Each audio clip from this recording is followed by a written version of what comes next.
Hello बच्चों, कैसे हैं आप सभी।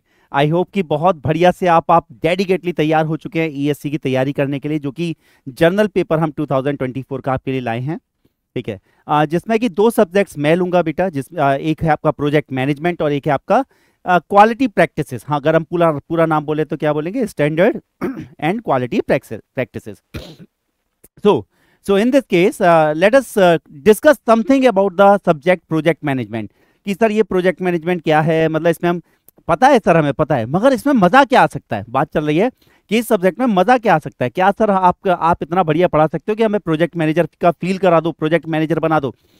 बिल्कुल, आपको इस सब्जेक्ट को कवर करने के बाद बेटा हर लेक्चर में आपको फील आता जाएगा कि हाँ सर, प्रोजेक्ट मैनेजर अगर मैं बनूंगा इंजीनियरिंग सर्विसेज के थ्रू तो मुझे कैसे डिसीजंस लेने हैं, है ना। तो हम लोग इन डेप्थ पढ़ेंगे बेटा, हम टेक्नोलॉजी पढ़ेंगे डिसीजन मेकिंग के है ना लिए, है ना। डिसीजन लेना है तो उसके पीछे टेक्नोलॉजी क्या है, एक तो एक नॉर्मल सोच है ना। चलिए, तो बात करते हैं कि सर प्रोजेक्ट मैनेजमेंट में क्या क्या चीज आएंगी। तो देखो, सबसे पहले तो प्रोजेक्ट के बारे में मैं आपको बता दूं कि जो प्रोजेक्ट है ना, उसको टोटल मिला के 4 फेजेस में बांटा गया है बेटा। 4 फेजेस में है, सही है। सबसे पहला आइडिया, आइडिया, ठीक है ना। फिर क्या है, फिर what to do and how to do. Second phase क्या है, what to do and how to do. तो चलो देखते ना।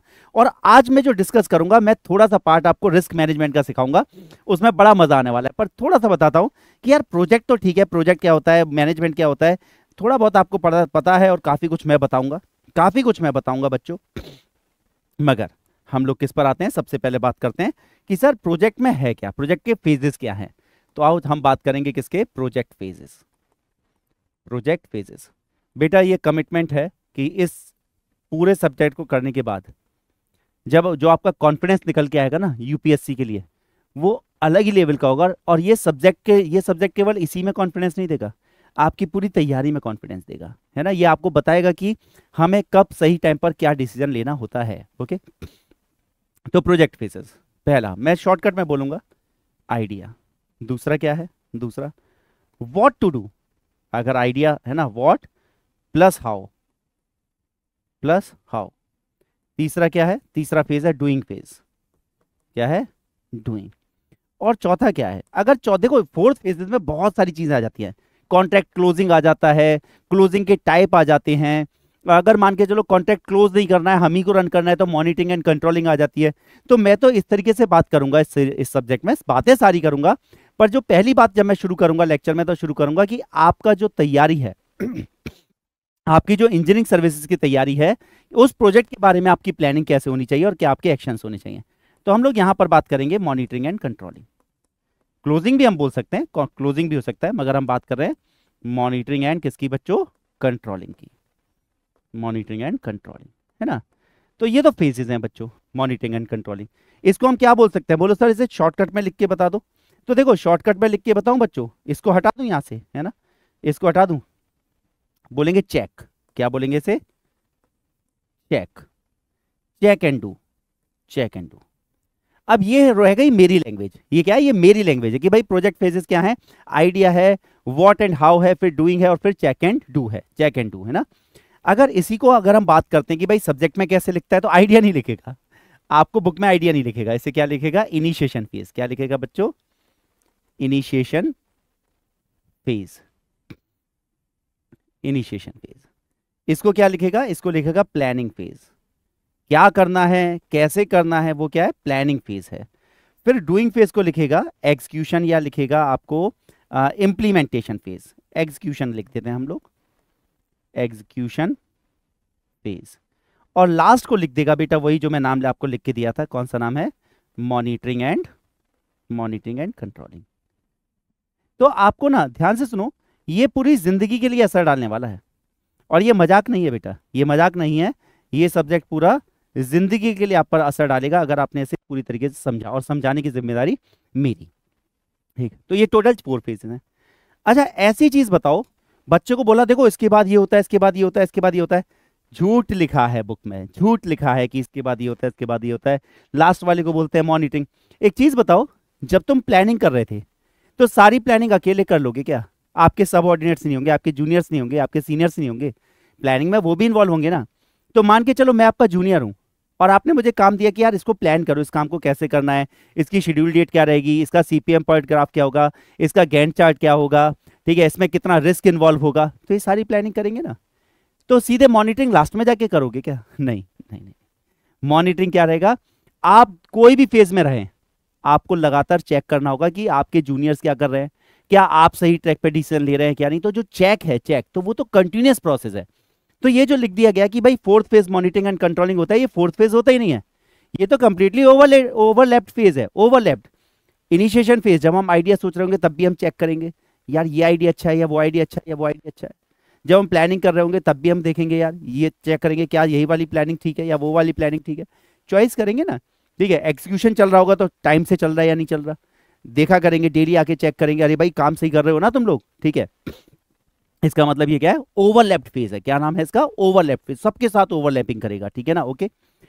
तो मुझे एक चीज बताओ, मैं इसमें बहुत सारी चीजें, बहुत सारी टेक्निक्स पढ़ाऊंगा, टेक्निक्स बेटा, है ना, मगर मुझे एक चीज बताओ, लाइफ में सबसे ज्यादा इंपॉर्टेंट क्या, जब आप तैयारी करने बैठे, तो क्या आप में से कुछ लोगों को कभी कभी लगता है यार मेरा सिलेक्शन नहीं हुआ तो क्या करेंगे? क्वेश्चन तो यहां निकल के आया कि सर मेरा अगर सिलेक्शन नहीं हुआ मुझे कभी कभी डर लगता है सर, है ना, तो मैं उसका क्या करूं? और सिखाता हूं ना क्या करते हैं, सिखाता हूं क्या करते हैं, और जो बात करूंगा वो बात बिल्कुल इंपैक्टफुल रहेगी। क्या रहेगी? इंपैक्टफुल। ये नाम याद रखना, क्या बोला? इंपैक्टफुल रहेगी, ठीक है। देखते हैं, तो बोलेंगे सर हर जगह पर कुछ ना कुछ रिस्क इन्वॉल्व है, रिस्क, है ना। आपने गलती से गलत प्रोजेक्ट उठा लिया, प्रोजेक्ट उठाना नहीं था, गलत प्रोजेक्ट उठा लिया, तो अभी क्या है, रिस्क है। पता चला प्रोजेक्ट सही उठाया मगर प्लानिंग करते वक्त उसकी प्लानिंग बहुत अच्छी नहीं की, तो अभी रिस्क है। प्लानिंग भी बहुत अच्छी की, प्रोजेक्ट भी सही उठाया, प्लानिंग भी अच्छी की, मगर उसका एग्जीक्यूशन सही नहीं चल रहा है, रिस्क फेलियर है ना, मतलब रिस्क का डर है, वही फेलियर का डर है, मतलब वही रिस्क है। मॉनिटरिंग कंट्रोलिंग में भी पता चला आप मॉनिटरिंग कंट्रोलिंग कर रहे हैं वो बढ़िया नहीं है, सिस्टम बढ़िया नहीं है मॉनिटरिंग कंट्रोलिंग करने वाला, तो डेप्थ में तो पढ़ेंगे, मगर आओ चलो देखते हैं। सबसे पहले अपने अंदर का डर निकालते हैं, सबसे पहले क्या करते हैं, अपने अंदर का डर निकालते हैं बेटा। और डर क्या है, वो डर क्या है, ध्यान से सुनो, आओ सीखते हैं रिस्क मैनेजमेंट। क्या सीखते हैं? Risk management. तो सबसे पहले बात है कि sir what is risk, what is risk. यहां पर दो चीजें लिखी हैं, दो अलग अलग, और दोनों के नाम अलग अलग है, दोनों की चीज, दोनों के तथ्य अलग अलग है ना, बेसिस अलग अलग है। कैसे? व्हाट कैन, ये सब पढ़ते रहे ना, व्हाट कैन गो रॉन्ग, अरे यार गलत क्या हो सकता है, रिस्क क्या गलत हो सकता है। हाँ, आदमी शादी कर ले रहा है फिर सोच रहा है अरे यार उसी टेंशन में, मतलब शादी करने से पहली टेंशन में, मतलब पता ही नहीं, अरे भगवान ने जोड़ी बनाई होगी यार, बढ़िया बनाई होगी, तुम ढंग से अगर बिहेव करोगे तो बढ़िया चलेगी, ठीक है। यार घर में माँ सोच रही है अरे यार इसके लिए सही लड़की मिली नहीं मिली, पता चला शादी करा दी, गलत प्रोजेक्ट, क्या हुआ क्या उठा लिया गलत प्रोजेक्ट उठा लिया, गलत प्रोजेक्ट उठा लिया तो क्या होगा, घर में कोहराम हो जाएगा, है ना। तो बात चल रही है कि इतना रिस्क जब तुम्हारे दिमाग में आया तो ध्यान से सुनना, ये जो रिस्क की बात चल रही है जब तुम्हारे दिमाग में आता है तो एक नेगेटिविटी आती है, नेगेटिविटी, यार रिस्क है यार इस काम में, रिस्क है यार उस काम में, रिस्क, अरे मर जाऊंगा, फेल हो जाऊंगा, ये हो जाएगा वो हो जाएगा, सब गड़बड़ हो जाएगा। ओहो हो, टोटली गलत डेफिनेशन है बुक में। कहोगे सर हर चीज को गलत ही बोलते थे, आज सिखाऊंगा ना। व्हाट कैन गो रॉन्ग, अरे ये कोई रिस्क होता है क्या व्हाट कैन गो रॉन्ग, बेकार की बात है। हाँ, हम ये बोल सकते हैं, सेकंड डेफिनेशन से, हालांकि जब एग्जाम में आएगा तो ये सब करेक्ट करके आएंगे, आंसर वही लगाना है जो मैं आपको नोट्स बना के दूंगा, समझ में बात आई, और मैं बताऊंगा क्या आंसर लगाना है। मगर रिस्क क्या है, अनसर्टेन चीज, है ना। शादी के टाइम पर पता चला माँ सोच रही है कि अजय बेटे की शादी करनी है ना, बाप सोच रहा है और माँ सोच रही है बेटी की शादी करनी है, पता नहीं लड़का खुश खुश रखेगा नहीं रखेगा, ठीक है। लड़के की माँ सोच रही है कि अरे पता नहीं कहीं बहुत तेज ना आ जाए, यही तो चल रहा है ना, है ना, यही तो है बेटा। तो एक्चुअल में ये है क्या, आप समझिएगा, आपके ईएससी के प्रोजेक्ट, इंजीनियरिंग सर्विसेज के प्रोजेक्ट से कोलेट करता हूँ। आपको भी डर लगता है कभी कभी सर, कभी कभी मन उखड़ता है सर, पता नहीं इतनी मेहनत कर रहा हूँ माँ बाप को खुशी देने के लिए, ठीक है। तो हमने क्या देखा बेटा कि भाई अनसर्टेन क्या हो सकता है, अनसर्टेन, उसी का नाम क्या है, रिस्क, अनसर्टेन। अब क्या इस अनसर्टेन को हम पता लगा सकते हैं? हाँ बिल्कुल पता लगा सकते हैं, बिल्कुल पता, और हम चेंज भी कर सकते हैं, समझ में बात आई। अनसर्टेन, बताओ आपका रिजल्ट सर्टेन है या अनसर्टेन है? आपका रिजल्ट सर्टेन है या अनसर्टेन है? आप ईएससी में सिलेक्ट होंगे नहीं होंगे, क्या ये सर्टेन है? आप बोलेंगे नहीं नहीं सर ये ज्यादातर तो हमें अनसर्टेन ही लग रहा है। हाँ अनसर्टेन लग रहा है, और उसी को नाम मैं क्या दे दे रहा हूं, रिस्क दे दे रहा हूं। मगर क्यों भाई, क्या आप इस अनसर्टेनिटी को कम नहीं कर सकते? अगर आप मेहनत करने पे आ जाएं तो ये जो अनसर्टेनिटी है, क्या इसके होने की प्रोबेबिलिटी, क्या इसके होने की प्रोबेबिलिटी कम की जा सकती है या नहीं की जा सकती? हाँ सर, बिल्कुल की जा सकती है, बिल्कुल। इसका मतलब रिस्क प्लान किया जा सकता है। क्या समझा रहा हूं आपको कि हाँ सर, रिस्क का प्लान किया जा सकता है। और मैं रिस्क का प्लान इस तरीके से कर सकता हूं कि इसके होने की प्रोबेबिलिटी बहुत कम कर दूं, बहुत कम। और याद रखो, बोलो सर आप बहुत कम की बात कर रहे हो, इसका मतलब जीरो तो नहीं हुई, हो सकता है 1% में फेल हो जाऊं। हाँ हो सकता है आप 1% फेल हो जाएं, मगर हो सकता है आप 90%, 99% पास हो जाएं। तो पड़ला किधर भारी है भाई? नहीं करोगे क्या तैयारी मन से? नहीं लगाओगे क्या अपना दम, बस ये सोच के कि 5% फेल होने के चांसेस है? अरे मैं उस 5% को भी, आज जो आपके, सुनिए, आज जो आपके पास होने के चांसेस 50% हैं और 50% फेल होने के हैं, अगर आप ढंग से सिस्टमेटिकली पढ़ाई करते हैं, जैसा कि मैं समझाऊंगा आपको, ठीक है ना, अगर आप उससे करते हैं तो बेटा हर महीने पता है क्या होगा, सक्सेस की प्रोबेबिलिटी 50 से 55, 60, 65, 70, 80, 85। अरे भाई सक्सेस की प्रोबेबिलिटी अगर 90 पहुंचा देंगे तो फेलियर प्रोबेबिलिटी अपने आप 10 रह गई ना यार। तो करेंगे ना मैनेज, इस रिस्क को कैसे करेंगे, इसके होने की प्रोबेबिलिटी को ध्वस्त कर देंगे। बिल्कुल समझ में बात आई? तो आओ चलो देखते हैं कि रिस्क होता क्या है। सबसे पहले मैंने आपसे बात की कि भाई मेरे पास क्या है, दो ऑप्शंस हैं, दो बिजनेस हैं। प्रोजेक्ट 1, ध्यान से सुनो, प्रोजेक्ट 1, और ये क्या है बच्चों, प्रोजेक्ट 2। बहुत मन से पढ़ना बेटा, ध्यान से सुन लो। जितने सब्जेक्ट्स में पढ़ाता हूं ये सब मेरे ब्लड में फ्लो करते हैं, है ना, ये सब फ्लो करते हैं, इसलिए मैं आपको बता रहा हूं कि बहुत मजा आएगा आपको, ठीक है। प्रोजेक्ट 1 और किसकी बात करते हैं, प्रोजेक्ट 2 की बात करते हैं, ठीक है। प्रोजेक्ट 1 क्या है, गौर से देखना क्या है प्रोजेक्ट 1। इसमें लॉस होने के चांसेस है, रिस्क है ना भाई, लॉस, लॉस हो सकता है। कितने रुपए का लॉस हो सकता है? हो सकता है, मैं नहीं बोल रहा होगा, अभी तो प्रोजेक्ट की बात कर, रुपीज 20 करोड़ या 20 लैक्स ले ले, करोड़ तक मुझे गिनती आती नहीं है तो मैं लैक्स ही ले लेता हूं यार, लैक्स तक ही आती है गिनती, है ना। 20 लैक्स, ये भी है। इसमें भी लॉस की पॉसिबिलिटी है, पॉसिबल लॉस है ये, क्या है बेटा, एक्सपेक्टेड लॉस। प्रॉफिट भी हो सकता है पर लॉस भी हो सकता है, हम लॉस पे बात कर रहे हैं। आप बोले सर प्रॉफिट पे बात कर सकते हैं क्या? हाँ बिल्कुल कर सकते हो, बिल्कुल बिल्कुल। आप बोलोगे सर लॉस वाला प्रोजेक्ट करने क्यों है, वो मैं आपको लेक्चर 1 में सिखाऊंगा कि लॉस वाला प्रोजेक्ट भी क्यों हम लोग लेते हैं, वो मैं सिखाऊंगा। इसमें लॉस हो सकता है 2 लाख रुपए का। चलो फटाफट से बता दो भाई, 2 लाख का हो सकता है। जल्दी से बताओ किस प्रोजेक्ट को आप चुनोगे, किसको बोलोगे सर इसमें तो 20 लाख का लॉस हो सकता है और उसमें 2 लाख का लॉस हो सकता है। तो आपने बोला कि सर 20 लाख का लॉस कौन झेलेगा, हम तो क्या करते हैं 2 लाख का लॉस ले लेते हैं, 2, है ना। वो एक प्रोजेक्ट लेना ही लेना है, कहो सर मैं भाग जाऊंगा, मैं कोई प्रोजेक्ट नहीं लूंगा, अरे लेना पड़ेगा भाई, मैं बोल रहा हूँ लो ना यार, सिलेक्ट करो ना, ठीक है। देखो ना, इंजीनियरिंग सर्विसेज की तैयारी तो सिखा रहा हूँ क्या है, ठीक है। फेलियर के चांसेस से डर लगता है ना तुम्हें, आज के बाद लगेगा नहीं बेटा, गारंटी देता हूँ नहीं लगेगा, ठीक है। मैं, आपने बोला कि सर यहाँ ईएससी की तैयारी कर रहा हूँ, मैं फीस दे रहा हूँ, लेट्स से 1 लाख रुपए फीस देता हूँ मैं, देते हो ना कहीं कहीं कहीं 1 लाख रुपए, मेरा 1 लाख डूब सकता है, 1 लाख डूब सकता है, ऐसे समझो।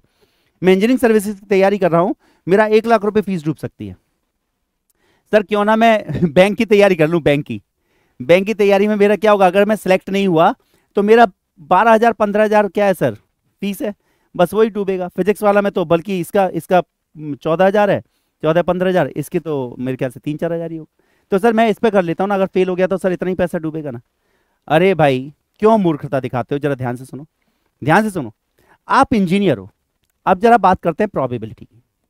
किसकी बात करते हैं, प्रोबेबिलिटी की बेटा, प्रोबेबिलिटी। ये लॉस होने की प्रोबेबिलिटी जो है, ये लॉस होने की जो प्रोबेबिलिटी है वो है बच्चों 0.01, सीखना जरा ध्यान से, 0.01। और ये लॉस होने की जो प्रोबेबिलिटी है, अरे जिंदगी भर दुखी रहोगे, अगर अभी मेहनत नहीं करोगे तो जिंदगी भर दुखी रहोगे। यहां पर जो प्रोबेबिलिटी है वो क्या है बच्चों, यहां पर जो प्रोबेबिलिटी है वो है 0.2। अब वो एग्जामिनेशन से कंपेयर मत करो, बस ऐसे सोचो प्रोबेबिलिटी। तो जनरली बंदा क्या कर रहा है, वो 20 लाख रुपए और 2 लाख रुपए देख के डिसीजन ले रहा है। मैं कहता हूं डिसीजन ऐसे होता ही नहीं है, ऐसे नहीं होता। रिस्क क्या होता है, देखो रिस्क दिखाता हूं आपको क्या होता है रिस्क बच्चों, और रिस्क कैसे कैलकुलेट किया जाता है। यहां पर कितने रुपए का रिस्क है, गौर से देखो। आपने 20 लाख बोले, मगर आपके फेल होने की प्रोबेबिलिटी, सुनिए, आपके जो रिस्क लॉस होने की प्रोबेबिलिटी है वो 0.01 है। इसका मतलब अगर आपके फेल होने की प्रोबेबिलिटी 0.01 है तो 99% प्रोबेबिलिटी है कि आप सक्सेसफुल होंगे, आप सक्सेसफुल होंगे। समझ में बात आती है? ठीक है, तो जरा गौर से देखो लॉस क्या होगा, रिस्क क्या होगा, रिस्क 20 इंटू 0.01 कितना आया बेटा ये, अगर हम यहां पर देखें 20 है ना, एक जीरो चला गया, और क्या चला गया भाई, यहां से अगर हटा दें तो 0.2 आ रहा है क्या, 0.2 लैक्स, चेक करो 0.2 लैक्स आ रहा है, तो यहां पर 0.2 लैक्स का है ना, क्या है इसका मतलब 20,000 का लॉस है, 20,000। यहां पर अगर रिस्क की बात करें, रिस्क तो रिस्क कितना है बच्चों, लॉस 2 लाख, और कितना है बेटा 0.2, कितना आया बच्चों, 2 2 जा 4, 0.4 लैक्स। मैं आपको क्या समझाने की कोशिश किया, आपको समझ में आया? कौन सा प्रोजेक्ट उठाओगे? अरे भाई ये होता है प्रोजेक्ट मैनेजर, जो ये डिसाइड करे, वो केवल लॉस ना देखे, लॉस के होने की प्रोबेबिलिटी भी देखे। यहां पर लॉस ठीक है, लॉस कम है पर उसके होने की प्रोबेबिलिटी बहुत आई है भाई, वहां पर लॉस बहुत ज्यादा है मगर क्या है, वहां पर होने की प्रोबेबिलिटी बहुत कम है। समझ में बात आई?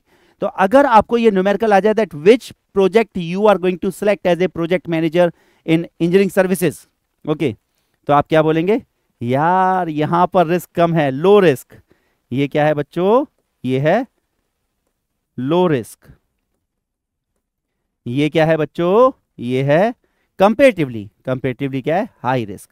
अब आपके मन में क्या होगा, आपको बताता हूं मैं, इतना मुझे पता है कि आपके मन में क्या क्या क्वेश्चंस आ रहे हैं, क्योंकि ये डेमो लेक्चर है, तो अभी पता है क्या होगा आपके मन में, जो आप जब इसे देख रहे हैं तो आपके मन में शंका पैदा हो रही है, सर मैं फिर भी यही सिलेक्ट करूंगा। हाँ करना करना, मैं सिखाऊंगा, हो सकता है कोई इसे सिलेक्ट ना करे, इसे करे, मगर अभी मैं डेटा बेसिस पे अगर बात करूं, मैं रिस्क को कैलकुलेट करके, कैलकुलेटेड रिस्क जिसे बोलते हैं, अगर मैं कैलकुलेटेड रिस्क के हिसाब से बात करूं बच्चों, तो क्या आ जाएगा मेरे पास, यहां पर सीधी सीधी बात है, यहां पर क्या होगा, सिलेक्ट,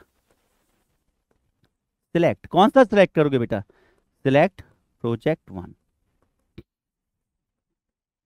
सिलेक्ट प्रोजेक्ट 1 बेटा। समझ में बात आती है?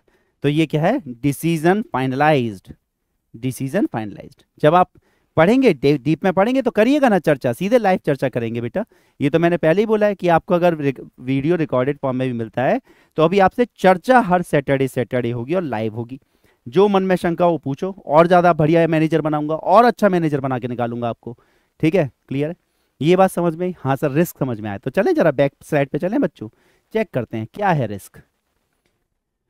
देखो जरा नीचे, अच्छा ये डग गया है, कोई बात नहीं है, ये प्रोबेबिलिटी है बच्चों, ये इंपैक्ट है। इंपैक्ट क्या था, वो 20 लाख रुपए और 2 लाख रुपए क्या है, इंपैक्ट कहलाता है, और उसके होने की प्रोबेबिलिटी क्या है, लाइक्लीहुड कहलाती है।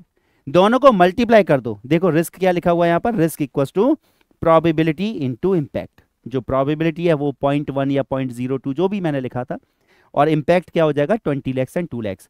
इसको मल्टीप्लाई करिए तब पता चलेगा कि रिस्क क्या है।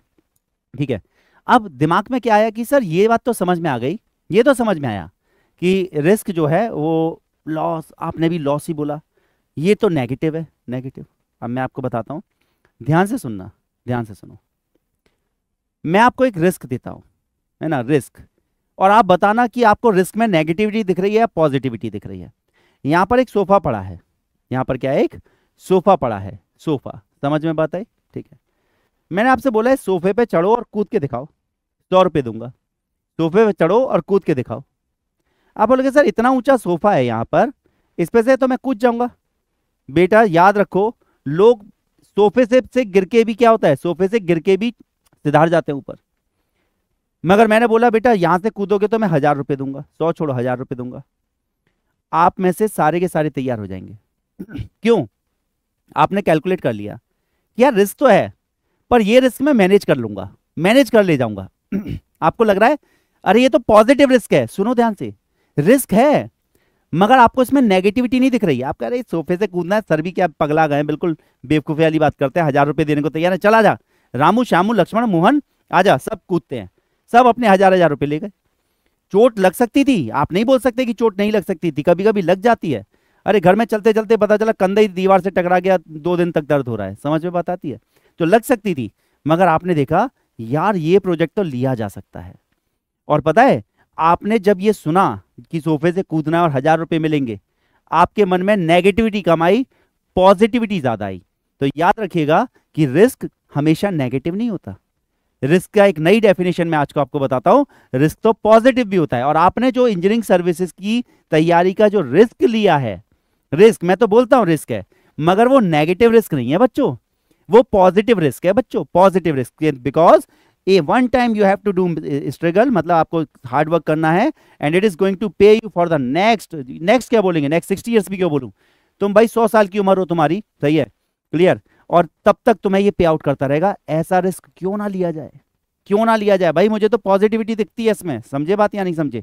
तो देखो जरा ध्यान से देखो, तो मैंने आपको पहले ये बताया रिस्क होता क्या है, रिस्क कैसे कैलकुलेट होता है, रिस्क की फॉर्मुलेशन कैसे है, फॉर्मूला क्या है।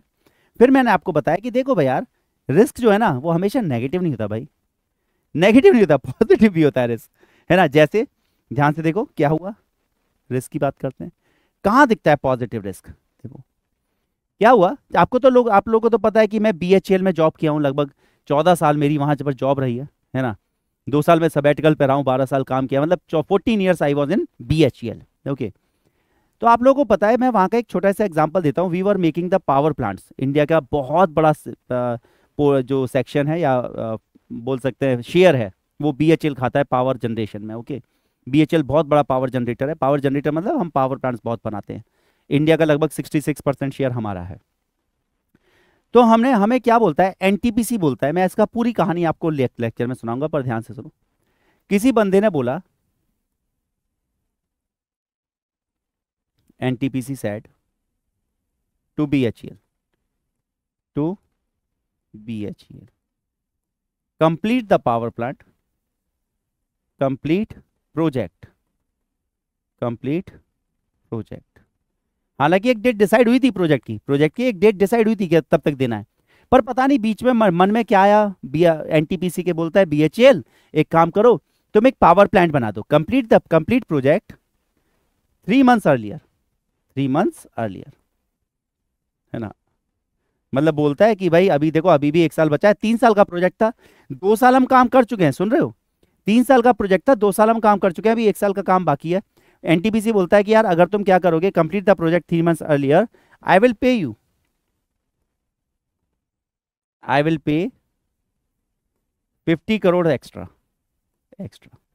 आप बोलोगे सर क्या, उससे क्या फायदा हो रहा है, अरे बेटा ध्यान से सुनो, एक दिन का जनरेशन, एक दिन का जो जनरेशन है, जो एनटीपीसी अगर बिजली बना के बेचेगा ना, तो एक दिन में जो बिजली बेचेगा वो 7 करोड़ रुपए की होगी, 7 करोड़ रुपए की। अगर मैं 3 महीने पहले उसे दे देता हूं, तो 7 इंटू कर लो, जो भी उसका प्रॉफिट वॉफिट बाद में निकाल लेना, पहले टर्नओवर निकाल लो। तो वो बोलता है मैं तुम्हें 50 करोड़ दूंगा, क्यों, उसका प्लानिंग क्या है। अगर 7 करोड़ डेली का हुआ तो कितना हो गया महीने का, 210 करोड़, 210 करोड़ 3 महीने का कितना हो गया, लगभग 600 प्लस करोड़ हो गया है ना बेटा। तो 600 करोड़ रुपए का ज्यादा जनरेशन वो कर पाएगा अगर मैं उसे 3 महीने पहले डिलीवर कर दूं। तो बोलता है 50 करोड़ रुपए और दूंगा तुम्हें एक्स्ट्रा। मैंने कैलकुलेट किया, मैंने अपना प्लानिंग चार्ट निकाला, प्लानिंग चार्ट, यार ये एक्टिविटी रह गई है, इन एक्टिविटी में क्रैशिंग कर सकते हैं, क्रैशिंग भी पढ़ाऊंगा। क्रैशिंग वो चीज है कि एडिशनल रिसोर्स लगा के क्या मैं प्रोजेक्ट के टाइम को कम कर सकता हूँ। न्यूमेरिकल्स हैं, छोटे छोटे न्यूमेरिकल्स बनते हैं उसमें, है ना। तो न्यूमेरिकल पोर्शन, थियोरेटिकल पोर्शन सब कुछ पढ़ाऊंगा, पर पहले ही कहानी सुनते हैं।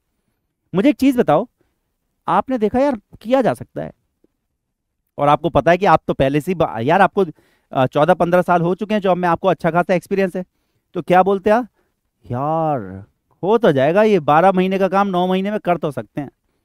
अच्छा कितना एक्स्ट्रा पैसा लगेगा, हमारी जेब से भी तो कुछ एक्स्ट्रा लग सकता है ना, हमारी जेब से भी 10 करोड़ रुपए लग जाएगा। अगर हम जल्दी जल्दी करेंगे तो कुछ एडिशनल रिसोर्सेज लाने पड़ेंगे, हो सकता है ऑटोमेटिक मशीन लानी पड़े, तो 10 करोड़ हमारी जेब से भी लगेंगे। तो कैलकुलेट कर लेते हैं पहले, 10 करोड़ अपनी जेब से लग जाएंगे, 50 करोड़ रुपए, 50 करोड़ रुपए मिल रहे हैं, 40 करोड़ का फायदा है, 40 करोड़ का, एक्सेप्ट दिस ऑफर। क्या हुआ, हाँ बीएचईएल ने क्या किया, बीएचईएल बीएचईएल क्या किया, एक्सेप्टेड ऑफर। मुझे एक चीज बताओ, मुझे रिस्क है बेटा, सुनो ध्यान से, रिस्क तो है, आपने अगर कमिट किया तो फिर उस पर पेनल्टी भी लगा देगा वो, अगर आपने नहीं किया तो, समझे या नहीं, मतलब वो ठीक है, मगर मेरी बात जरा ध्यान से सुनो। बीएचईएल ने इसको एक्सेप्ट कर लिया, मुझे एक चीज बताना, आपको इस ऑफर में रिस्क फील हुआ, बिल्कुल रिस्क है, रिस्क है। आप 12 महीने का काम 9 महीने की में करने की तैयारी सोच रहे हो, तो हो सकता है आपको नाइट में भी शिफ्ट चलानी पड़े, नाइट में शिफ्ट चलानी पड़ेगी तो ध्यान से सुनो, प्रॉपर लाइटिंग होनी चाहिए उस एरिया में जहां पावर प्लांट बनता है, वहां पर सांप वाप भी घूमते रहते रात में, समझे, पता चला खा गया किसी को काट के चला गया तो, अरे सोचो कहां से कहां ले जा रहा हूं स्टोरी। हाँ ये रिस्क है भाई, रात में काम कराओगे, पता चला लेबर आपके पास उसी लेबर को आप यूज कर रहे हो, या मान के चलो नई लेबर ला रहे हो, है ना। जनरली लोग क्या करते हैं, लेबर को क्या करते हैं, लेबर को हरासमेंट ही बोलूंगा मैं तो भाई। क्यों, 8 घंटे की शिफ्ट होनी चाहिए, उन्हें थोड़े से पैसे और देते हैं बेचारे, वो लालच में क्या करें, जेब में पैसे नहीं है, घर पे भी भेजने हैं, अनाज नहीं है खाने को, तो क्या करते हैं वो बेचारे 16-16 घंटे काम कर रहे हैं। अब तुम 16 घंटे काम कराओगे, किसी को झपकी लग गई, गिर गया ऊपर से, है ना, समझते हो, 80 फुट पे क्या है हमारा बॉयलर रखा जाता है, तो कितना सारा रिस्क है। अरे मैं तो एक छोटी सी बात कर रहा हूँ बेटा, अभी गिनाने बैठूंगा तो 100 रिस्क गिना दूंगा इसी में, इसके एक्सेप्टेंस में ही 100 रिस्क गिना दूंगा। मगर आपको वो प्लान करना पड़ेगा, आप चाहे तो प्लान कर सकते हैं, प्रॉपर लाइटिंग लगवाइए, वर्क एरिया में प्रॉपर ढंग से फैसिलिटी प्रोवाइड करिए, उसी में तो लगेंगे आपके 10 करोड़ रुपए, लगने तो 40 करोड़ का फायदा भी हो रहा है ना, मगर रिस्क तो है बेटा, ठीक है। मगर अगर देखा जाए तो इस रिस्क को मैनेज किया जा सकता है, मैंने ऑप्शंस भी तो बताया, सॉल्यूशन भी तो बताया। तो इसमें नेगेटिव जो आपको दिख रहा है ना, नेगेटिव नहीं है ये। देखो मैं बुक में नहीं लिखा, पर मैं आपको एक चीज समझाता हूं। मान के चलो मेरे पास क्या है, मेरे पास 50% खतरा है, नेगेटिविटी है, 50% पॉजिटिविटी है। अगर मान के चलो किसी ऑफर में आपको 70% पॉजिटिविटी दिख रही है और 30% खतरा दिख रहा है, मैं बोलता हूं जहां पर 50% से ज्यादा जो चीज होगी, अगर नेगेटिविटी 50% से ज्यादा है तो हम उसे नेगेटिव रिस्क बोलेंगे, और अगर मान के चलो हमें लगता है कि यार इसको मैनेज किया जा सकता है, इसमें पॉजिटिविटी 50% से ज्यादा है, तो 30% खतरा दिख रहा है, 70% प्रॉफिट भी दिख रहा है, 70% प्रॉफिट दिख रहा है, ठीक है। अब जरा सोच के देखो इस पूरे सिस्टम को किस कैटेगरी में डालोगे, नेगेटिव रिस्क बोलोगे या पॉजिटिव रिस्क बोलोगे। रिस्क है मगर क्या है, ये पॉजिटिव रिस्क है। तो मैं वही चीज बोल रहा हूं कि आपको क्या है, आपको लग रहा है कि यार मैं इंजीनियरिंग सर्विस की तैयारी करूं ना करूं, ठीक है, मगर मैं क्या बताने की कोशिश कर रहा हूं, यार प्रोजेक्ट उठाओ, पहले रिस्क कैलकुलेट करो, और देखो ना यार क्या दिक्कत है, 60 साल की उम्र पे रिटायरमेंट हो जाता है, कौन बोलता है तुम रिटायर हो जाओगे, 70 साल तक काम करो, जब तक जिंदा हो तब तक काम करो यार, है ना, क्लियर है। तो 1 साल अपनी जिंदगी को देने में क्या ही चला जाएगा, सर मैंने 1 साल ऑलरेडी ड्रॉप ले रखा है, अरे क्या दिक्कत है भाई, रिस्क कैलकुलेट करो, उसका फ्यूचर का फायदा देखो यार, तब समझ में आएगा ना, ठीक है। अब आते हैं नेगेटिव रिस्क पे। नेगेटिव रिस्क का भी एक एग्जांपल आपको देता हूं, बड़ा जबरदस्त एग्जांपल देता हूं बेटा, गौर से देखना। नेगेटिव, ये प्योर, इसमें नेगेटिविटी ज्यादा दिखाई देगी, ठीक है। क्या बोलता है लेट्स से एक लेबर है, मैं आपको दिखाता हूं, लेबर इसी में से उठाता हूं। अभी कुछ दिन पहले ही मैं लेट्स से दिल्ली में किसी जगह से जा रहा था, वहां फ्लाईओवर बन रहा था बेटा, और पता है सेफ्टी, नेगेटिव रिस्क की अगर मैं बात करता हूं, जैसे ऐसे देखो, बहुत सारी जगह पर लेबर को जो सेफ्टी इक्विपमेंट्स है ना, वही प्रोवाइड नहीं कराए जाते, मैं इसी का उल्टा बोल रहा हूं अब, ठीक है ना। पता चला, मैं देख रहा था, एक लड़का था, होगा मुश्किल से 18-20 साल का बेटा, और कम से कम वो फ्लाईओवर के ऊपर हाइट पर, वो नहीं होता जो कास्टिंग के लिए बनाते हैं, फ्रेम जो बनाते हैं, वो फ्रेम बना रहा था, और उसने जो बेल्ट होती है ना, बेल्ट जो अगर गिर जाए तो लटक जाएगा, वो बेल्ट भी नहीं थी उसके पास। मैं नीचे से गाड़ी चलाते चलाते दिख रहा था मुझे, ठीक है, तो मुझे लगा यार कितना रिस्क पे काम कर रहा है। क्यों, ये भी पढ़ाऊंगा और प्रोजेक्ट मैनेजमेंट ही पढ़ाऊंगा कि थियोरी ऑफ मोटिवेशंस क्या होती हैं, थियोरी ऑफ मोटिवेशंस, ठीक है। मैक जर्जर ने क्या बोला, मैक जर्जर ने बोला कि देखो भाई, पहले आदमी पहले भूखे पेट को देखेगा, अगर भूखा पेट शांत नहीं है तो वो रिस्क लेने को तैयार है, ऐसी तैसी में क्या सब कुछ, अरे भाई मेरा पेट में आग लगी हुई है, खाना नहीं है मेरे को खाने को, so until you are not fulfilling the क्या physical needs of the, physical needs मतलब भूख, खाना नहीं मिल रहा है, people are not bothering about the risk, ले लेंगे वो रिस्क ले लेंगे। समझ में बात आती है नहीं आती है, क्लियर। तो नेगेटिविटी की बात मैं आपको बताता हूं, जैसे यहां पर आपको बताता हूं नेगेटिव रिस्क क्या है। लेबर वर्किंग विदाउट सेफ्टी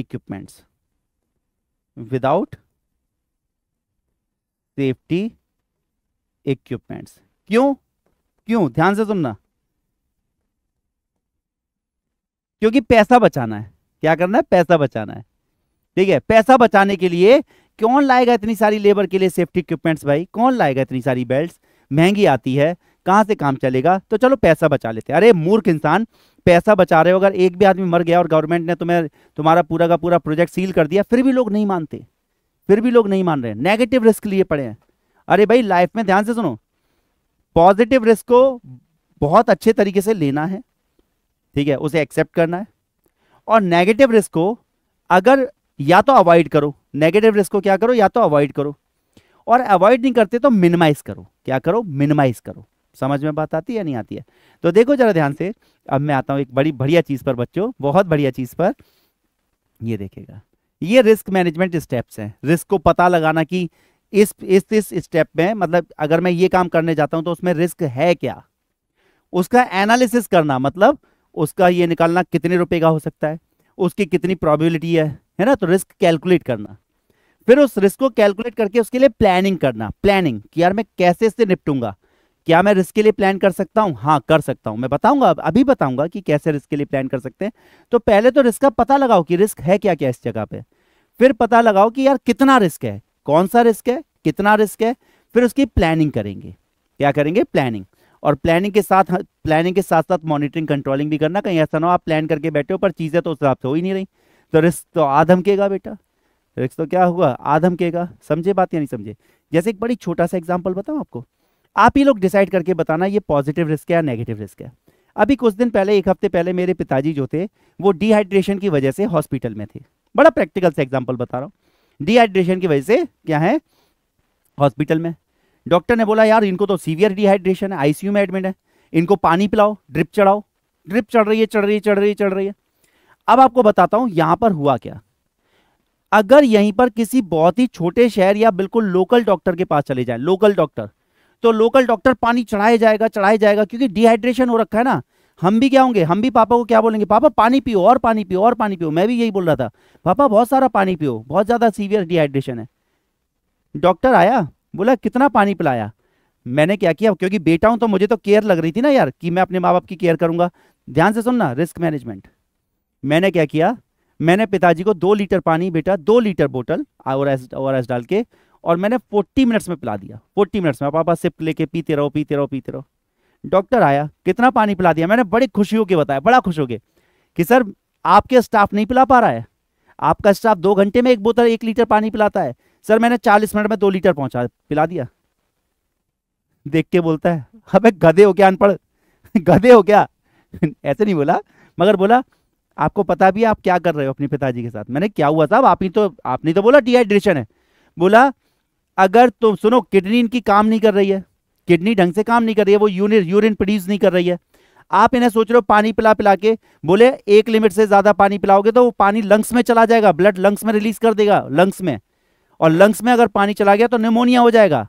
क्या कर रहे हो तुम, 40 मिनट में तुमने पिताजी को 2 लीटर पानी पिला दिया। समझ में आया क्या हुआ बेटा, समझ में आया क्या हुआ? मुझे लग रहा है मैं अपनी तरफ से बढ़िया एक्शन ले रहा हूं, बढ़िया, मगर मैंने रिस्क को आइडेंटिफाई नहीं किया। रिस्क को तो सुनो ध्यान से, जैसे डॉक्टर आइडेंटिफाई कर पा रहा है ना रिस्क, पता है वो कैसे कैसे ड्रिप चढ़ा रहे थे पिताजी को, हर 4 घंटे में उनका अल्ट्रासाउंड कर रहे थे लंग्स का, और ये सब है ना, एक्सरे वगैरह, जिससे कि ये पता चलता रहे कि लंग्स में तो पानी नहीं जाना शुरू हो गया है। लगातार ये प्रोसेस हर 4 घंटे में हो रहा था। इसका मतलब उन्होंने रिस्क को आइडेंटिफाई कर लिया था, और मैंने अपनी बेवकूफी में रिस्क को आइडेंटिफाई नहीं किया, मैं एक्शन लिए पड़ा हूं, पानी पिलाए पड़ा हूं। आप समझे? इतना इजी नहीं है, इतना इजी नहीं है। जब मैं इस पूरे सब्जेक्ट को पढ़ाने बैठूंगा ना, तो आंखें खुल जाएंगी, दिमाग खुल जाएगा, और पता चलेगा कि हाँ सर रियल लाइफ में मैं कहाँ कहाँ देख सकता हूँ रिस्क मैनेजमेंट एक्चुअल में होता क्या है, मुझे दिखाई देने लगा है सर। कमिट करता हूँ इस चीज को कि आपको मजा आने लगेगा उसमें, ठीक है ना, क्लियर, डन। तो आपने देखा कि सर ये बात तो हमें समझ में आई, मॉनिटरिंग कंट्रोलिंग। कुछ और आप बता सकते हैं? तो एक लास्ट चीज मैं आपको और बताता हूं, इसमें कुछ मजेदार चीज और बताता हूं बच्चों। ये तो टेक्निक्स हैं जो सब मैं पढ़ाऊंगा, रिस्क एनालिसिस की टेक्निक्स हैं, कैसे एनालाइज करते हैं, ये था ना बेटा, ये एनालिसिस, इसकी टेक्निक्स हैं। पर ये सब छोड़ो, मैं आपको कुछ मजेदार चीज बताता हूं, नेगेटिव रिस्क से कैसे निपटा जाए और पॉजिटिव से कैसे निपटा जाए। नेगेटिव और पॉजिटिव से कैसे निपटा जाए, आप डिसाइड करना कि इंजीनियरिंग सर्विसेज की तैयारी, गेट की तैयारी, एसएससी की तैयारी, इसरो की तैयारी, पॉजिटिव है या नेगेटिव, वो आप डिसाइड करो, मैं बस आपको रिस्पॉन्स पढ़ाता हूं, ठीक है ना, क्लियर। ध्यान से देखो, नेगेटिव रिस्क, पिताजी ने बोला ये कहानी मेरी बनाई हुई है, प्योर मेरी ही बनाई हुई है, याद ध्यान से सुनना, ठीक है। तो गौर से सुनो, पिताजी ने बोला वो शर्मा जी अंकल है ना, शर्मा जी आंटी जो है, आंटी कहीं गई हुई थी, तीर्थ पे गई हुई थी, तो शर्मा अंकल जी बच्चे बच्चे सब बाहर सेट हो गए, तो वो अकेले हैं घर पर। क्या है वो? अकेले हैं बच्चों, समझ में बात है? तो क्या हुआ, पिताजी ने बोला कि हमें तो एक काम कर, वो शर्मा अंकल जी को खाना दिया। मैंने खाना दिया हूँ, ठीक है दे के आ जाता हूँ पापा। मगर मुझे ध्यान आया कि अरे उनके घर के बाहर तो कुत्ते बैठे रहते हैं यार, उनके घर के बाहर तो डॉगी बैठे रहते हैं, 3 4 कुत्ते बैठे रहते हैं, और अभी अभी खबर आई है कि हर आए दिन एक आध को काट लेते हैं। तो मैंने पापा से बोला पापा मैं नहीं जाऊंगा खाना देने, मैं नहीं जाऊंगा पापा खाना देने, बिल्कुल। मैंने बोल दिया पापा उन्होंने तो खाना खा लिया होगा, वो तो स्विगी से ऑर्डर कर दिया होगा, मैं तो ये समझे या नहीं समझे क्या हो रहा है, क्या बोल रहा हूँ मैं नहीं जाऊंगा पापा, मैं कुछ बहाना मार रहा हूँ, बहाना। मैं जाना नहीं चाहता, मैं जाना नहीं चाहता, इसका मतलब मैं उस काम को करना ही नहीं चाहता, जिस काम पे रिस्क है मैं उस काम को करना ही नहीं चाहता, इसी का नाम है अवॉइड। क्या नाम है बच्चों, ध्यान से सुनना, क्या नाम है? अवॉइड। मैं खाना देने नहीं गया, देखो ध्यान से, not going to, not going to, not going to give food to Sharma uncle. क्या है भाई, शर्मा अंकल को मैं क्या किया, फूड देने ही नहीं गया।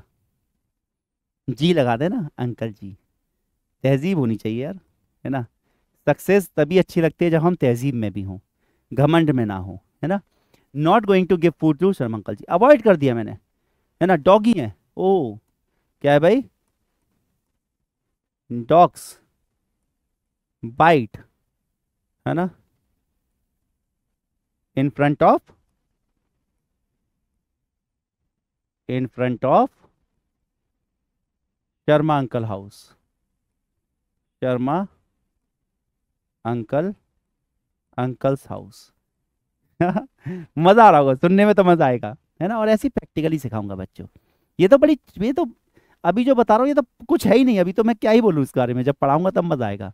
ठीक है, ट्रांसफर, एक काम करते हैं, स्विगी से, या मान के चलो मेरा छोटा भाई है, छोटा भाई, है ना, हालांकि ऐसे करना नहीं चाहिए, ये शातिरपना नहीं करना चाहिए, छोटा भाई है यार, छोटे भाई को ऐसे थोड़ी ना कोई डॉगी से कटवाएगा। मगर मैंने पापा को से बोला, पापा कल तो मेरा पेपर है, मैं तो नहीं जा पाऊंगा, शर्मा अंकल भूखे तो हैं, होंगे ही, एक काम करो आप, एक काम कर लो जरा ना, इसको अन्नू को भेज दो, अन्नू चला जाएगा। ठीक है, आपको ऐसा, अन्नू, अन्नू तो बहन, हाँ अन्नू एक ऐसा नाम है जो भाई का भी हो सकता है बहन का भी हो सकता है, ठीक है। मैंने कहा अन्नू को भेज दो आप, ठीक है, क्लियर है बेटा, समझ में आया क्या किया मैंने? खाना जा रहा है अंकल जी के पास, मैं डिनाई नहीं कर रहा, मैं नहीं बोल रहा कि मैं अंकल जी को खाना नहीं भिजवाऊंगा, मैंने नहीं बोला है, मगर मैंने क्या किया, मैंने यहाँ पर क्या कर दिया बेटा, यहाँ पर मैंने स्विगी से ऑर्डर कर दिया, स्विगी फूड ऑर्डर। काटेगा तो इसको काटेगा, अपने को नहीं काटेगा, नहीं आता शर्मा अंकल को मोबाइल वोबाइल चलाना नहीं आता, ठीक है ना, कर दिया, अपने साबूदाने की खिचड़ी खा लेंगे, क्या दिक्कत है, समझे बात या नहीं? तो स्विगी से फूड, तो अब आएगा स्विगी वाला, जब आएगा तो काट तो उसे भी सकते हैं, पर एक्चुअली मुझे तो नहीं काट रहे ना। अच्छा, एक चीज और बताऊं, उसको काट भी लेंगे तो अभी वो क्या करेगा, तो अभी वो खाना जरूर डिलीवर करके जाएगा बेटा, स्विगी वाला भागेगा नहीं, और बता दूं, वो कैसे भी करे मगर वो भागेगा नहीं। तो ये क्या किया, ट्रांसफर, जैसे कि हम इंश्योरेंस लेते हैं, इंश्योरेंस क्या करता है बेटा, इंश्योरेंस लिया जाता है नेगेटिव रिस्क के अगेंस्ट, पॉजिटिव के अगेंस्ट नहीं, किसके लिए, नेगेटिव इंश्योरेंस। पॉजिटिव के लिए लोन लिया जाता है, बड़ी मजेदार बात सुनो, लोन लेके बिजनेस करना मतलब पॉजिटिव रिस्क दिख रहा है, नेगेटिव रिस्क दिख रहा है, उसके लिए क्या लिया जाता है, इंश्योरेंस लिया जाता है, समझे बात? आ रहा होगा ना मजा, धीरे धीरे मजा आ रहा है सर, डेफिनेटली पूरा सब्जेक्ट पढ़ने के लिए हम तैयार हैं, हाँ, बहुत मजा आने वाला है। ठीक है, स्विगी से कर दिया। मिटिगेट क्या होता है सर, मिटिगेट, मिटिगेट होता है कि क्या किया, अब तुम्हें भाई अवॉइड नहीं कर सकते, अवॉइड नहीं कर सकते, क्या किसी तरीके से आप ये प्रोबेबिलिटी मिनिमाइज कर सकते हो कि मैं खाना देने जाऊं, डॉगी मुझे ना काटे, डॉगी मुझे ना काटे, तो मैंने क्या किया, जरा सब लोग ध्यान से देखना क्या किया मैंने, मैंने हाथ में एक पत्थर उठाया, मैं खाना लेने गया, एक हाथ में प्लेट है, और डरते डरते जा रहा हूँ, कुत्ता वहां से भौंक रहा है, वो भौंक रहा है, ठीक है, मैंने क्या किया, मैंने क्या किया बच्चों, पत्थर उठा लिया, भाई बेटा पत्थर उठा लिया, और मैं पत्थर को देख, अब डॉगी भी डर रहा है, ये बताओ अगर मेरे हाथ में पत्थर है, अगर मेरे हाथ में पत्थर है, तो कुत्ते के काटने की प्रोबेबिलिटी कम हो गई या नहीं हो गई? रिस्क है, मैं नहीं बोल रहा नहीं काट सकता, मगर वो भी डर रहा होगा, ठीक है, इसी को बोलते हैं मिटिगेट। मिटिगेट क्या करते हैं, having stone in hand, having stone in hand while while going to give food to Sharma uncle. समझ में आया बच्चों? प्रोबेबिलिटी को कम कर देना, नोट्स बनाएंगे पूरा, जब लेक्चर पढ़ेंगे तब नोट्स बनाएंगे। हाँ सर ये तो बड़ा बढ़िया है। तो ये नेगेटिव रिस्क है बेटा, ठीक है, क्लियर है। इंश्योरेंस लेना यहाँ पर है पॉजिटिव रिस्क। पॉजिटिव रिस्क क्या है यार, ये बिजनेस तो बड़ा बढ़िया है, इसमें तो बहुत फायदा हो सकता है, क्यों ना बैंक से लोन ले लें। हालांकि बहुत सारे लोग ऐसे हैं कि जो क्या कर गए बैंक के लोन को ही चंपत कर गए बेटा, है ना, हजारों करोड़, हजारों क्या लाखों करोड़ रुपए बैंक के उड़ा ले गए ऐसा भी चल रहा है, पता नहीं, उन्हें हाईली पॉजिटिव रिस्क लिया उन्होंने, हाईली पॉजिटिव रिस्क, बैंक का ही पैसा गायब है। हाँ मगर चलो हम लोग आगे बात करते हैं। एक्सप्लॉइट क्या होता है? एक्सप्लॉइट है ना, आपको कोई अपॉर्चुनिटी मिली, आपको कोई अपॉर्चुनिटी दिख रही है, opportunity accepted with high confidence. केवल कॉन्फिडेंस का अंतर है, अभी बताऊंगा आप लोगों को। कॉन्फिडेंस ये देखेगा, ये भी बताया था ना, कहाँ गया आपका, यहाँ कहीं बताया था। ये एनटीपीसी ने मुझे बोला 3 महीने पहले पे कर दो, 50 करोड़ रुपए एक्स्ट्रा दूंगा। मैंने लगा यार ये तो बहुत अच्छे से किया जा सकता है। मैंने बोला आप 50 करोड़ रुपए तैयार रखो, पहले 25 करोड़ रुपए का पेमेंट अभी करो और 25 करोड़ रुपए का बाद में करना, मैं कर दूंगा, मैं आपको गारंटी देता हूँ मैं कर दूंगा। गारंटी किसी चीज़ की नहीं है, गारंटी तो इसकी भी नहीं है कि आपके इस लेक्चर तक मैं जिंदा रहूंगा, मगर है ना, मगर उसकी प्रॉबिलिटी, मेरे मेरे लुढ़क जाने की प्रॉबिलिटी बहुत कम है। लोग पढ़ाते पढ़ाते हार्ट अटैक से मर जाते हैं बेटा, समझ में बात आई या नहीं आई? ठीक है, तो 100% तो कुछ नहीं है, मगर फिर भी यू आर हाईली कॉन्फिडेंट कि यार ये मैं कर दिखाऊंगा। तो जब आपको ऐसा दिख रहा है कि यार ये 50 करोड़ रुपए मेरी जेब में आ जाएंगे and I am highly confident, it means you are taking that risk, you are taking that risk as per exploit category. आपने एक्सेप्ट किया, अपॉर्चुनिटी को एक्सेप्ट किया कि चलो ठीक है हम लोग लेंगे, इसको तैयारी करेंगे, इंजीनियरिंग सर्विसेज की तैयारी करेंगे और हाईली कॉन्फिडेंस से करेंगे, हाई कॉन्फिडेंस से। समझ में आता है? अब बात चलती है कि सर एनहेंस क्या होता है, बहुत डिटेल में पढ़ाऊंगा।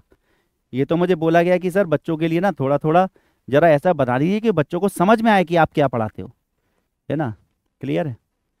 हाँ, और I am always ready to have open discussion, you can discuss anything in this subject, anything, and you'll be getting the satisfactory, not satisfactory, मजेदार reply, not satisfactory, मजेदार reply बच्चों। ठीक है, एनहेंस पे आते हैं। एनहेंस क्या है बच्चों हमारा? एनहेंस बोलता है opportunity accepted with low confidence. अच्छा पता है, अगर मैं आपके इंजीनियरिंग सर्विसेज की तैयारी के बारे में बात करूं तो कुछ बच्चे इस कैटेगरी में और कुछ बच्चे इस कैटेगरी में हैं। आप खुद ही फील करोगे आप किस कैटेगरी में हो। ठीक है सर, तैयारी तो मैं करना चाहता हूँ बिल्कुल, और मैं कर भी रहा हूँ सर, तैयारी कर रहा हूँ, पर मैं ना सर बड़ा लो कॉन्फिडेंट रहता हूँ। नहीं यार, जब अच्छा पढ़ाएंगे और आप अच्छा पढ़ेंगे, अच्छा पढ़ाएंगे और अच्छा पढ़ेंगे तो क्यों नहीं होगा सिलेक्शन, क्यों नहीं होगा? ठीक है, जितने भी लोग बैठेंगे आपको उनसे ज़्यादा नॉलेज होगी इस सब्जेक्ट में जो आप आपको पढ़ाए जा रहे हैं। को जितने लोग बैठेंगे यूपीएससी में, मैं आपको पक्का बता दूं, आपको सबसे ज्यादा नॉलेज होगी इस सब्जेक्ट की, तो फिर क्यों नहीं होगा आपका सिलेक्शन, जब आपसे ज्यादा नॉलेज किसी को है ही नहीं तो। ठीक है, बस थोड़ा अपना दिमाग लगाना है, वो हम लगाना सिखाएंगे, वो भी सिखाएंगे। ठीक है, अब किस पर आते हैं? शेयर पर। अब शेयर से क्या होता है, शेयर की अगर मैं बात करूं बच्चों तो मुझे एक कहानी याद आती है। शेयर एक तरीके से ऐसे सिंपल सी बात करूं, शेयर क्या किया हमारा एक दोस्त था भग्गू, भगवंत राव, बहुत प्यारा दोस्त, मतलब बहुत अच्छा दोस्त, अभी भी बहुत अच्छा दोस्त है ना।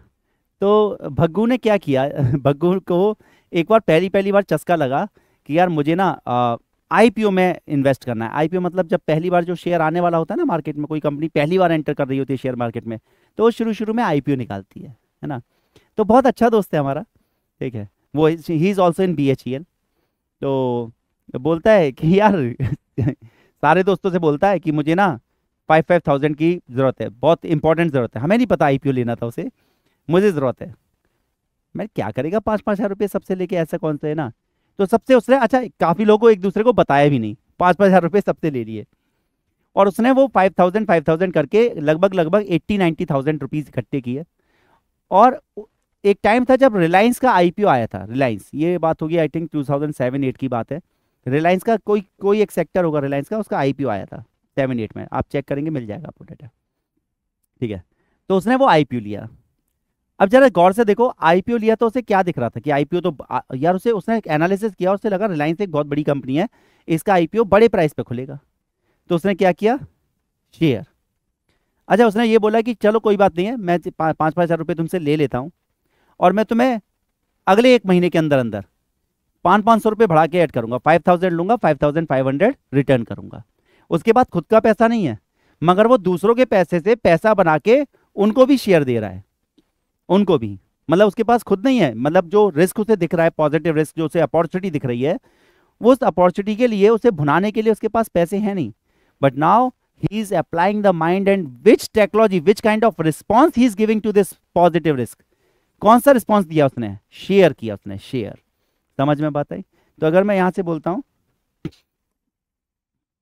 टेकिंग लोन, क्या किया उसने, टेकिंग लोन फॉर बिजनेस।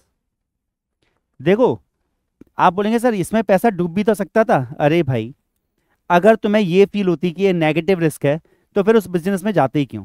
तुम्हें ज्यादा उम्मीद है कि इसमें फायदा होगा, तभी लोन लिया है तुमने।